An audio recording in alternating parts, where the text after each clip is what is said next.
Hello and welcome. You guys are watching Network 126.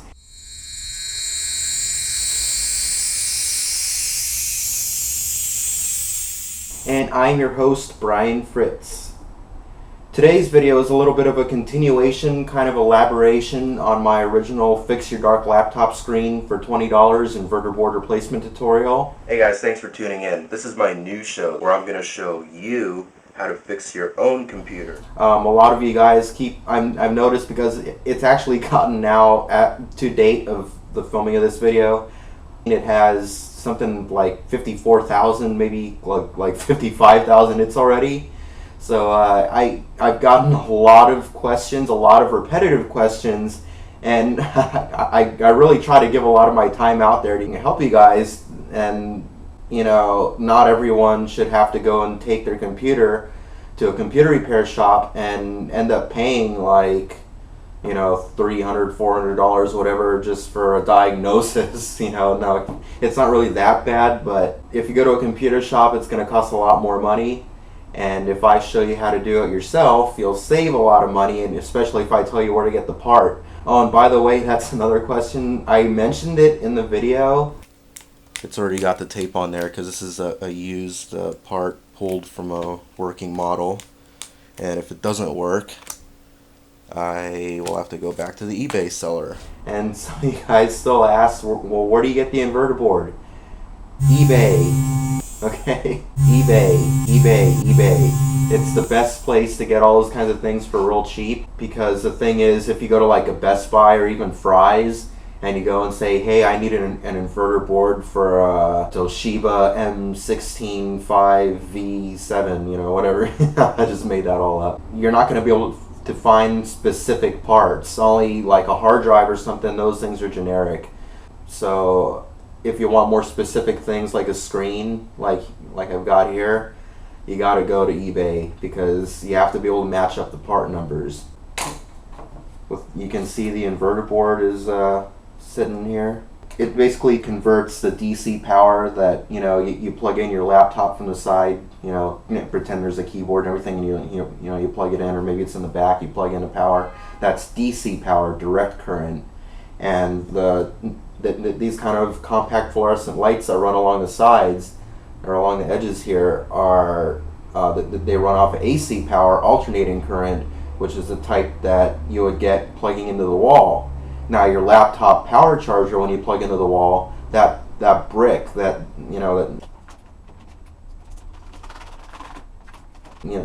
big power brick, that actually takes the AC, the alternating current from the house's outlet power wall, whatever, and converts it into direct current, and then it goes into the laptop. But then everything in the laptop runs on direct current except for these lights. Now, another thing I should mention is, and part of the purpose why I have these screens sitting here, is this is actually the type that has the actual compact fluorescent lights with the inverter board. Some of you guys ask, well, I took my laptop apart and I didn't find the inverter board, and this is where it actually would sit. You know, if the laptop were taken apart and the motherboard's like laying right here, which actually this is what I brought this to demonstrate. Your motherboard would be right here, and then this is a very, very crude example. This is not to be taken, totally seriously exactly for your laptop model. This is all mixed parts from different laptops, and it's missing a whole lot of parts, as you can tell, but they basically get the general idea. There's your laptop. So you guys take apart the bezel around the screen, and you say, well, I don't see an inverter board. Okay, well, that's because it's a more modern type of screen, which will not have that. It will just have this type of thing. This is going to have that too, but it's only going to have this. It won't have this extra cable dangling on the bottom here.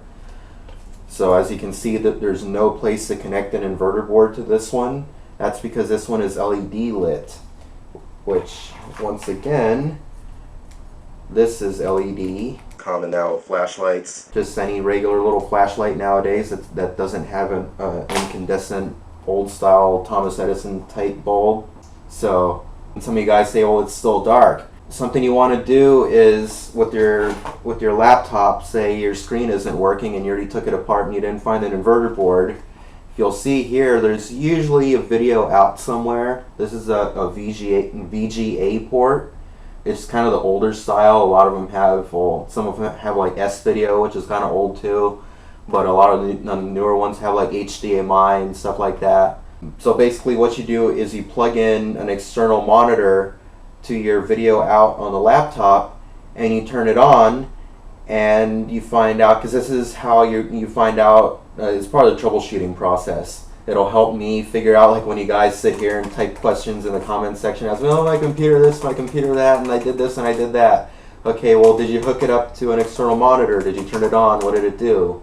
So that's what you need to tell me, because that'll really help me out. So I'm going to go over the basics real quick. If you get a picture on the external monitor, but you don't get it on here, that means that at least your video card, which by the way is integrated into the motherboard, this thing, actually I can show you this, they're usually the one next to the CPU. All these chips are pretty important, but the graphics chip that supplies the video, if that's fried, if you're not getting picture on either screen, then that's bad news, because that means that your motherboard video card is fried. So that would be expensive to fix usually, unless you want to try to fix it yourself, which is a lot more complicated than just changing an inverter board out. To change an entire motherboard out requires ripping the entire laptop apart. And you got to take out the battery first, discharge it, hold down the power button, make sure like the little light will probably come on for a second, the fan might spin for a split second. Drain it out of power, disassemble it, look up disassembly instructions online if you're feeling inclined to do it. You can find also on eBay for your specific model. If you look on here on this specific laptop, it'll say replace with HP spare, and it will give you an actual part number. So you would look that up on eBay. The same goes with the inverter boards. You look up the model number on the actual thing.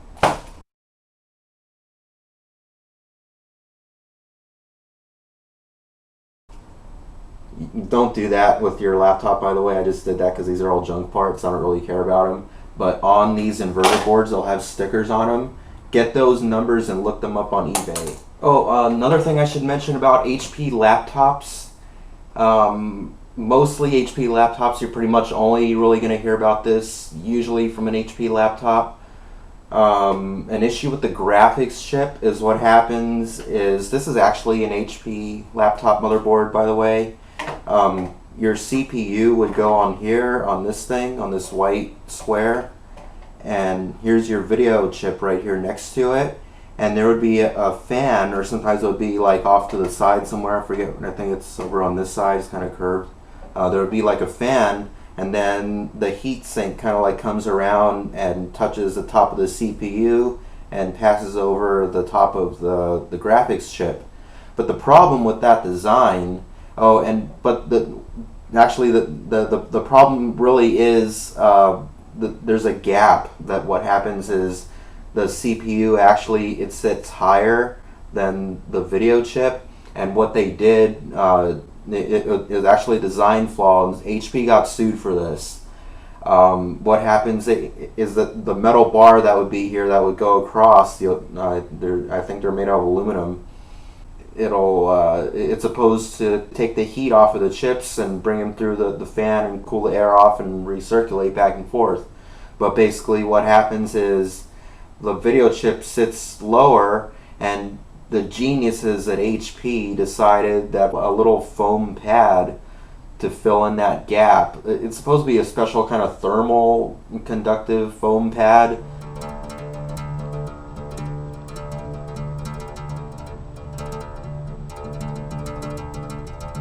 But it's not, they didn't do it right, they kind of cut a corner there. So basically what would happen is the video chip overheats, and what happens is all the little soldered connections that are actually, you can see a pattern over here, this little square pattern. They make these boards to be able to take all kinds of chips for different models that take the same shape board. So you can kind of see that. I didn't take the chip off. But what happens is all those little connections you see there that are in between the chip and the board, when they get too hot and when they switch to lead-free solder, which is actually, it makes it non-toxic, but it makes the connections more brittle under stress. And what happens is when they overheat, they break, because and also under heat it kind of like flexes, kind of bends. And especially like if you pick your laptop up from one corner, it's also going to kind of flex the board slightly. And if it's really hot, you're going to break those connections. And then if you break the video connections, then the video goes out and you don't get a picture on your screen. And in that case, you'll usually end up with a white screen, but not all the time. Sometimes it'll just stay dark. So you'll still get the dark laptop screen, but it's not an inverter board problem. It's your overheated video chip. Most of the common ones that are affected, the HP DV series, in that range somewhere, the DV series models. Like I've fixed a couple that are within the 6,000 range. Oh, and by the way, I should also mention, in case you didn't know, Compaq is the same thing as HP. They bought, I forget who bought who out, but they're the same. So the Compaq, I forget what letters they use. They call it like the Presario 6000 or something. So if you have a Compaq Presario 6000 or like an HP DV 6000, something like that, you can usually tell if you look at them. If you have both of them, look at them side by side, they usually look pretty alike, if not identical pretty much, just with different branding. If you really wanted to get your defective laptop fixed, as far as getting the graphics chip to work again, because if you figure, well, if the connections break, can't they be fixed? Yes, they can, or you can just replace the motherboard altogether, which will be easier. If you're feeling really technically inclined, you can actually go through this whole process where you get liquid flux. You drip it in between the little gap between the board and the chip here, and you let that sit and you kind of like shake it, and then you would mount the motherboard to like a metal plate or something, and then you would preheat it. I forget the exact temperatures. I'm just kind of giving you a general kind of overview of it. You would heat it to get the plastic of the board to expand naturally under heat, and then you create an aluminum shield. So like out of a food tray, kind of like those kind of things. If you get the lid from one of those or something, and you would put it over, and you would cut a hole just the size of the chip, and then to shield the rest of the board from the intense heat of what you're going to do. And then you would get a K-type contact thermometer, which is it's like this little box with a screen on it and the battery inside, and it's got a wire that comes out, and you would touch it to the chip, and that will give you real-time temperature information. And then what you would do after that is you would get your heat gun, which you can buy at any hardware store for about like 20-25 bucks, and you would sit here and do a bunch of little circles around the chip, and you would get it up to a certain temperature, I believe 210 Celsius, for a few seconds. I don't know, I forget the whole process. I'd have to go back, and I might end up doing a video on it once I really know that the process works really well for me the way I do it. And the resources I have and all that. So, but it's generally the same process. Some people just stick it in the oven. I've seen those. If you look it up on YouTube, they'll just take the board out. They'll make a little stand for it, put it in the oven. They'll put it I think for 350 degrees or something like that for like 10 minutes or something. I forget the exact numbers. And then they put it back together and they say, hey, well, it works. Yeah, but you're going to damage the rest of the stuff, and you got to remember to take the battery out, because then you'll fry the battery. So yeah, that's kind of the risky way to do it. Another way I've seen is they'll get like a candle, and they'll get like a candle holder. They'll put it on top and they'll fill it like with alcohol or something. I've seen that too, and then they'll light the alcohol and it'll burn. It'll get it really hot and it'll remelt the connections back to the motherboard. But anyway, if you do that a lot, it's gonna the connection isn't quite as solid as it used to be. So you really want to be careful and keep it from overheating. And to keep it from overheating, which is the next thing I was getting to, that part is, remember I was telling you about how it originally came with a little piece of thermally conductive foam filling in this little gap here. But what you really need is a shim of copper. So you would go on eBay and they have different thicknesses, different millimeters. Yeah, it's really complicated stuff. So this is more for the advanced users. I'm just kind of like telling you guys in case you feel inclined and knowledgeable enough to attempt this. Or if not, you know, if you buy a refurbished board off of eBay, this is what the refurbishers would do to the board. They get boards that have already been messed up from overheating, and they do this whole repair procedure, and then they turn around and flip it on eBay and resell it as a refurbished board. So so you would get you have to get thermal paste. Arctic silver usually works really well, and usually the top recommended, which actually uses silver.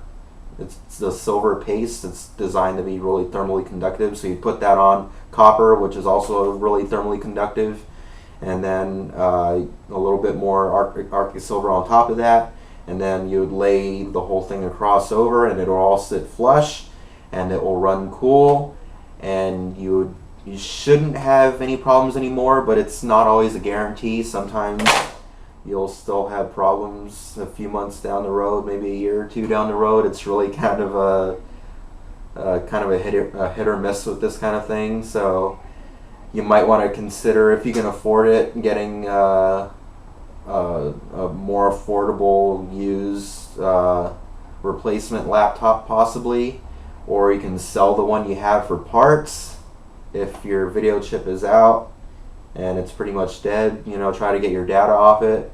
The hard drive should still work, or save the hard drive, keep the hard drive for yourself, and that'll make it a lot less complicated. You can hook it up to your desktop computer later. So anyway, yeah, you should be able to get some money from your old computer, your HP Compaq with the overheated fried video chip.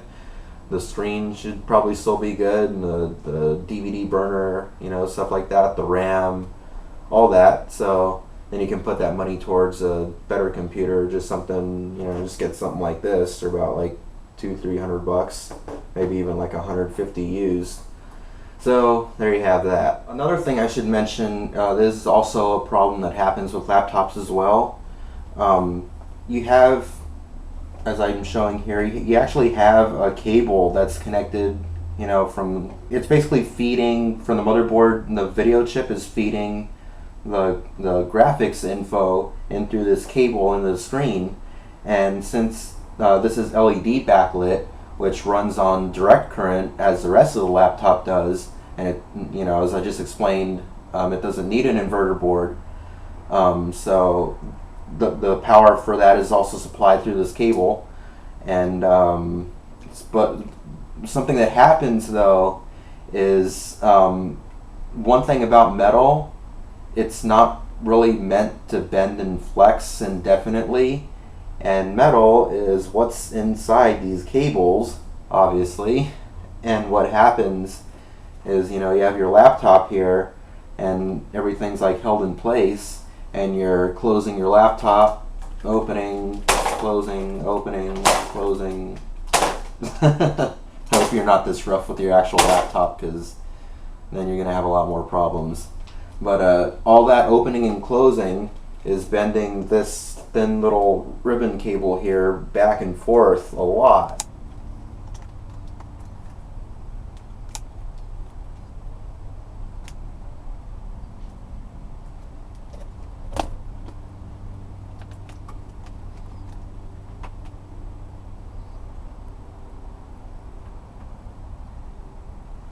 And you know what happens say like, well, I don't want to destroy this thing, but if you get a metal clothes hanger and you bend it back and forth a bunch of times over and over and over again in the same spot, it helps if you like get pliers and you hold it from one spot and you just bend it back and forth, back and forth, back and forth, it's going to snap.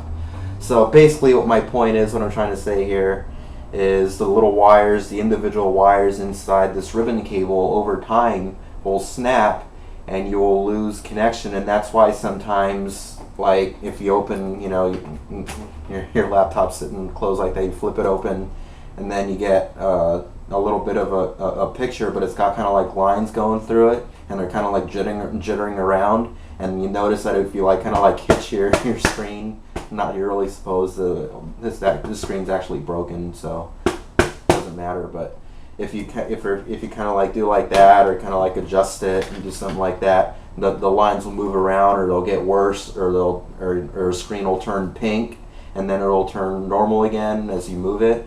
That's an indicator that the wires are going. And you want to replace this cable. They're only about typically $5, $10, $15, $20 depending on the model of your computer. Then they're pretty easy to replace, and they just plug, directly. That's it right there. You buy it from eBay. It comes like that. It also has a part number replaced with HP spare 609-788-001. So you look that up on eBay and you would find another one of these, or a compatible one that it would say on the page that it's compatible with that number. And there you go.